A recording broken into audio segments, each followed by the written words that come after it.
When thinking about ancient Egypt, many things come to mind, like pyramids, mummies, hieroglyphics, the Nile River, and ornate cat statues, to name a few. But there's so much more to this often fantastical and unique time in history. Here are some of the most unusual things the ancient Egyptians did. Number 1. Training baboons to catch criminals. You may have heard about how ancient Egyptians cherished cats, but did you know that they also made particular use of baboons? They were like the OG police animals. Step aside canine units. Apparently, Egyptian authorities walked around with baboons on leashes and released them on criminals. Classic hieroglyphics and artwork, including a piece called Old Kingdom from the 5th dynasty, circa 2498 to 2345 BCE, shows baboons apprehending thieves or other criminals by biting or holding them by the leg. In addition to helping the police, these animals were also trained to participate in picking fruit, making beer, and dancing. They were so revered in Egyptian culture that some mummies were later found with tattoos of baboons on their bodies. Number 2. Sacrificing and mummifying crocodiles. While archaeologists were discovering the mummified remains of humans, they also found the bodies of crocodiles that were preserved, but not always in the same way as humans. For instance, in 2019, while excavating the undisturbed tomb at Kabat al-Hawa, a necropolis on the western bank of the Nile River, 10 reptiles were found to be mummified without resin and evisceration of the remains, which are two main components of the mummifying process as a whole. But discovering fragments of mummified crocodiles, not 10 well-preserved specimens, is not uncommon for researchers, and it is believed that ancient humans preserved the animals as sacred offerings, kind of like food for the afterlife or for the reincarnations of the specific deities. Crocodiles specifically were associated with Sobek, the creator of the Nile and a powerful fertility god. Number 3.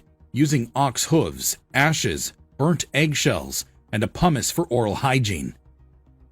The ancient Egyptians did not play around when it came to having fresh breath. They used a pumice in order to beat ox hooves, ashes, and burnt eggshells into a powder. Then, that powder was applied to the teeth and gums to protect their mouths from hygiene issues, and it was said to be pretty effective for those purposes, at least when it came to the cleaning aspect. In terms of overall health, it probably wasn't great seeing as it actively made gums bleed. Throughout time, they also used a combination of pepper, iris flowers, and rock salts. Interestingly enough, it's also thought that they were some of the first people to invent toothbrushes, or chew sticks as they were called back then. They crafted these instruments out of twigs, with one side serving as a toothpick and the other being frayed at the end to work like bristles. Members of that civilization also developed their own type of breath mints from concoctions of boiled herbs and spices, like frankincense or cinnamon, mixed with honey to be chewed or sucked on. Number 4. Shaving off their eyebrows when their cats died. You knew cats were going to come back around during this video. We weren't kidding when we said how much ancient Egyptians loved their feline friends. They believed that cats brought good luck to the people who owned them, and they treated them like royalty. In fact, they loved their cats so much that when a beloved cat died, all of the members of the family would shave their eyebrows off to mourn its death, and they would continue to grieve until their eyebrows grew back. Number 5. Bathing in sour milk. Ancient Egyptians, and most notably Cleopatra, were known to bathe in sour milk, typically donkey milk, to improve the look and texture of their skin. And it makes sense why that would work, because today, we know that sour milk contains lactic acid, which is a naturally occurring A-hydroxy acid. These acids peel away the surface of your skin so that new, more evenly pigmented skin cells can generate and take their place. In Cleopatra's case, it has been said that 7,000 donkeys were needed at any given time to provide enough milk for her daily baths. Hey, at least she didn't necessarily let it go to waste. Number 6. Using moldy bread to heal wounds. As evidenced already, ancient Egyptians were intelligent and resourceful, but their treatment of wounds through the application of moldy bread may seem a little strange. However, this method was actually effective and was a precursor for the penicillin and other antibiotics used today. It worked because the mold on the bread was usually a fungus that would produce certain chemicals to kill or inhibit the growth of bacteria around a cut, scrape, or any other exposed wound. Number 7. One female pharaoh wore a fake beard. Hatshepsut was an Egyptian pharaoh in the 18th dynasty. The only problem was that she was a woman, and female pharaohs, of which there were 3 in total, were not always as respected as their male counterparts. Although in general, ancient Egypt was known for accepting gender equality for the most part. Why that didn't also apply to their rulers? Who knows? Anyway, she decided to take matters into her own hands, and she wore a long, ancient Egyptian-style beard in order to look more masculine. Some art depicting her often includes this fake facial hair. Number 8. Tied bags of mouse bones around the necks of infants and young children. It seems like there was a strong belief around the bones of rodents being able to heal children of their ailments. For example, in order to cure an ill infant, it is said that his or her mother would eat a mouse, and then the bones of that mouse would be put into a little canvas bag tied with 7 knots and then hung around the baby's neck as a talisman. It has also been speculated that members of the lower class would use a similar method to treat a child who was having problems with bedwetting. Number 9. Using canopic jars to store vital organs. Canopic jars were vessels used to store and preserve a deceased person's internal organs during mummification, and then buried with him or her. Each one held a different organ, one for the lungs, one for the liver, one for the intestines, and one for the stomach. As for the heart, that was thought to be the home of a person's soul, and that remained in the body. These jars were originally plain and unadorned, but as time went on, they started becoming more ornate and represented the 4 deities known as the sons of Horus. Hapi had the head of a baboon and stored the lungs. Duamatef the head of a jackal and held the stomach. Imseti had a human head and stored the stomach. And Kabesinof had the head of a falcon and held the intestines. Number 10. One pharaoh is rumored to have ruled for 90 years. If the legend is true, King Pepi II holds the record of ruling ancient Egypt for the longest period of time, for 9 whole decades. He ascended to the throne when he was just 6 and lived to be in his mid to late 90s. He ruled Egypt during the 6th dynasty. However, a variety of modern Egyptologists contest this fact and instead believe that Pepi II actually ruled closer to 64 years. If that's the case, Pepi II would be the second longest reigning pharaoh, behind Ramesses the Great, who ruled for over 66 years during the 19th dynasty. Number 11. Had a highly developed tattoo culture. Although this is not necessarily unusual, the ancient Egyptians' tattoo culture is often overlooked.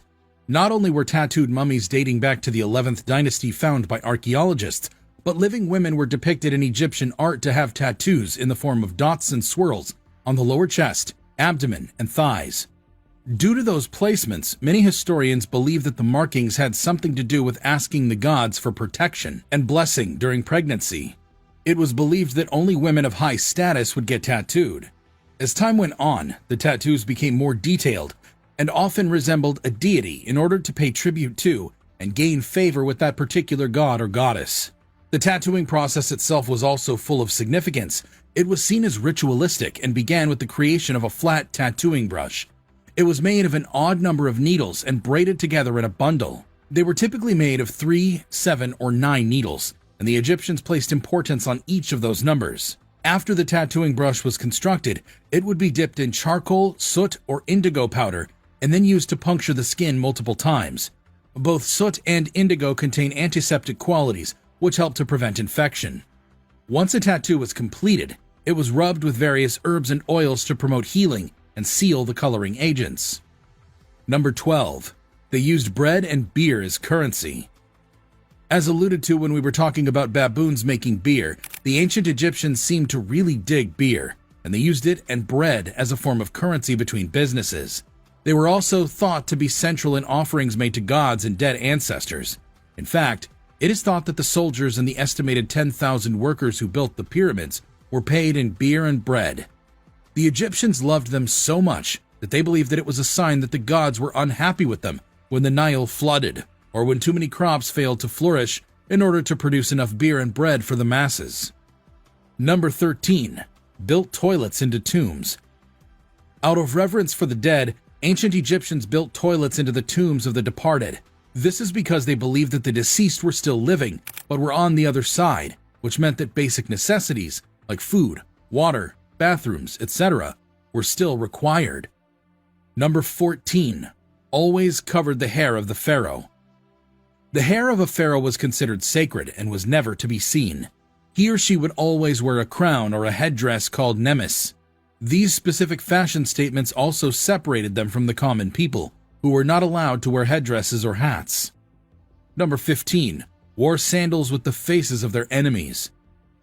King Tut specifically wore sandals with his enemies painted on the sole, so that he'd be trampling on his foes whenever he walked.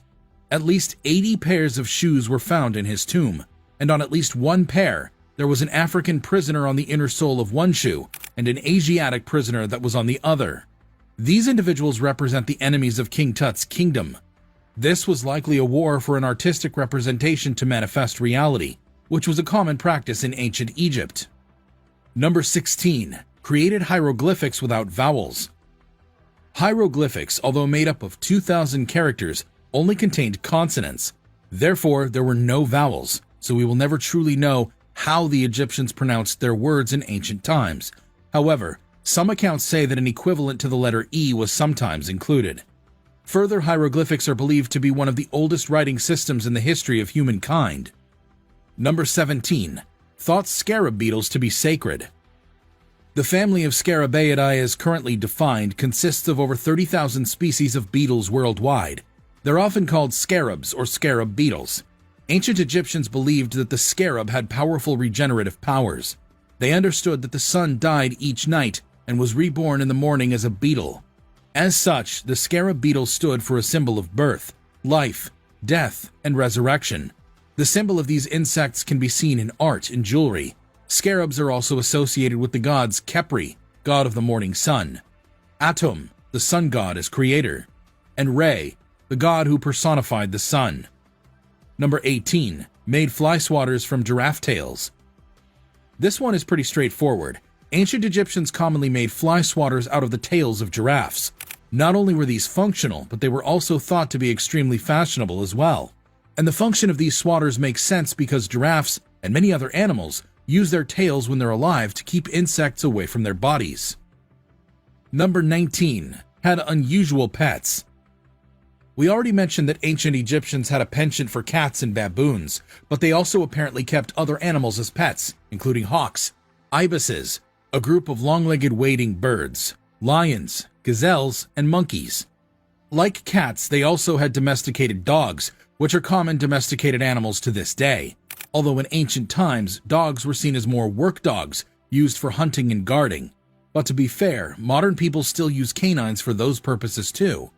Ancient dogs in Egypt were greyhounds, salukis, mastiffs, and dachshunds. Number 20.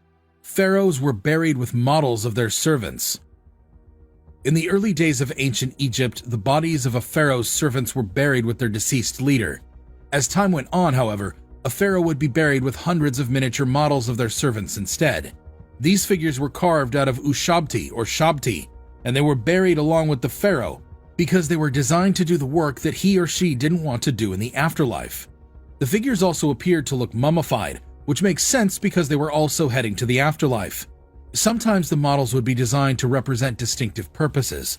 For example, tiny soldiers, farmers, cooks, beer makers, fishermen, and boat handlers were discovered with applicable tools in their hands that were necessary for carrying out their specific jobs.